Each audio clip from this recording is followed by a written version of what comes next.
Hey everybody, Eric Dorward here at the Spartan Rocketry Club, continuing our build of the Estes Pro Series version of the Nike Smoke.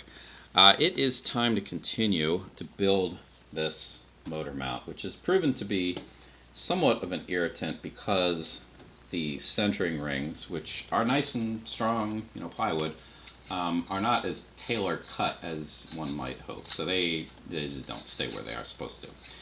It took a while and some careful planning to allow this to set up.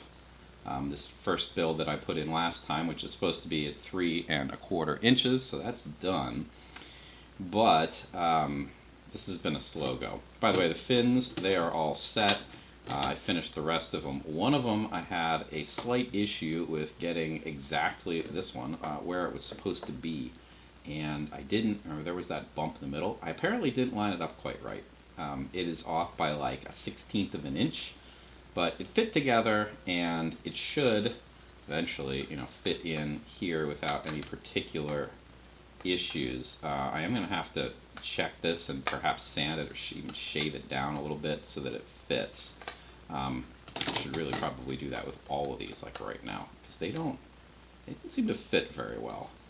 So that's an interesting conundrum. That one at least makes it in there. So anyway, they're going to all fit through the fin like this. Oh, that is snug. So some of these are great. Some of them are maybe not so great. All right, well, those fit at least. This was the trouble one, I think. Yeah.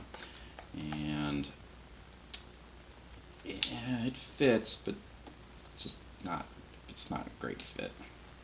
So that might have to get, I'm not sure if I'm going to have to sand in here or sand maybe the plastic part, but we'll see. Anyway, they're supposed to interlock, and yeah, it's going to be a rough fit. So we'll have to come back to that. Anyway, continuing this though, in the intervening time, I put the beginnings of the next one on, and if I were to go back and do this again, here's how I would do it. I would take my green spacer here and I would slide it up basically to the line that I wanted, and I would tack one side of it in place and then just have it sitting on this.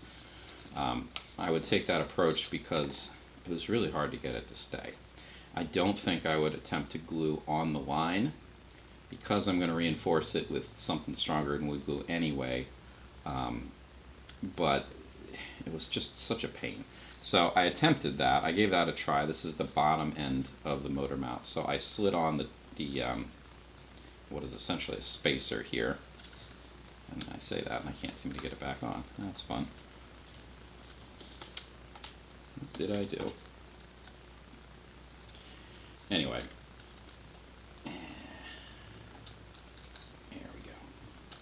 Anyway, so I slid this on, I got it right to the end. I actually put the ring on first. I'm going to show you how I did it again later. And then I tacked in just this side. So there's nothing on the underside here at all. It is just raw wood. That I'm actually not going to tack anything into at all because this is the bottom part of the motor mount. I need this, the engine retainer, to fit in there flush. And it looks like, and there's a little bit of space in there, but I really don't want to mess with that. I want this to fit in and have the entire space that is available to it. So I might put an epoxy fillet around this, but I'm probably not going to because I really don't want this to not fit. So anyway. This is as good as it's going to get right now, so I'm going to repeat the process. So I already put on the second, or the final ring like this. It doesn't fit very well, as discussed. Now I'm going to put the spacer on. This is actually going to be the permanent home of the spacer, so I can glue it in place here if I really, really want to. I might.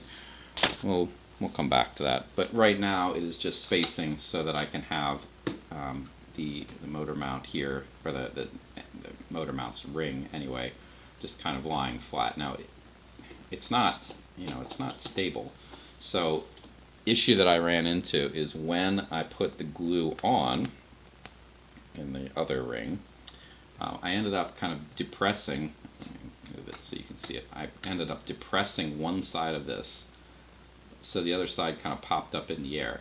That didn't really matter. I put a decent amount of glue and then I smoothed it out with my finger anyway, so it didn't really make much of a difference. I'm going to try to be a little bit lighter as I do this, so I don't end up smushing it around as much, maybe. But there we go. My ring of glue is in place, as you can see, and now I'm just going to, and you can see that I've bumped it as I'm trying to put the fillet in place. That's mildly annoying, so I'm going to try to get it as flat as I can. Maybe, yeah, I'm going to push down on it with my fingers as I spin it around. Okay, now I am not going to put the other side's fillet in place right now. So this is going to be kind of a short video, unfortunately, because I'm pretty confident that if I mess with this, if I flip it upside down and try to put glue on it, I'm just going to end up, it's not going to work, is the short version. So this is just going to sit. I was careful, and I checked this out when I put the first ring on. It is possible that I could have gotten some glue seeping through, because again, the joint is not very tight, so glue could drip down, I guess, or spread down.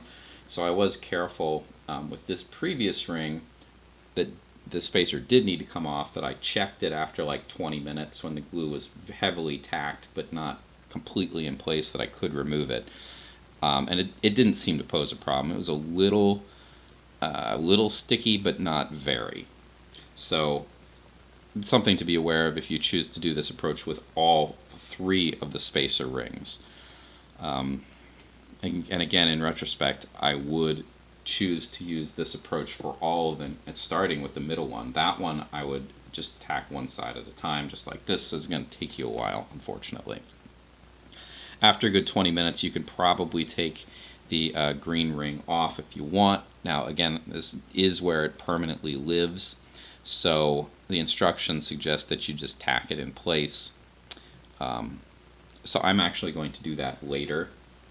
After this is basically set, I'm going to take it off, and I'm going to put a little bit of glue under there and just bond it in place that way. It doesn't really do anything there. It doesn't add any strength as far as I can tell, but whatever. It's a decent place for it to live.